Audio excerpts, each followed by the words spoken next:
గంగమ్మ కృష్ణమ్మకు చెప్పమ్మ కష్టం కలిగించొద్దని, యమునకు చెప్పమ్మ సాయమునకు వెనకాడొద్దని, గోదారికి కావేరికి ఏటికి సెలయేటికి కురిసేటి జడివానకి దూకే జలపాతానికి నీతో బుట్టులందరికీ చెప్పమ్మా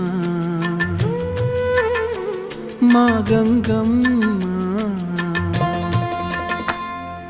జీవనదివిగా ఒక మోక్షనిధివిగా పండ్లు పూలు పసుపుల పారాణి రాణిగా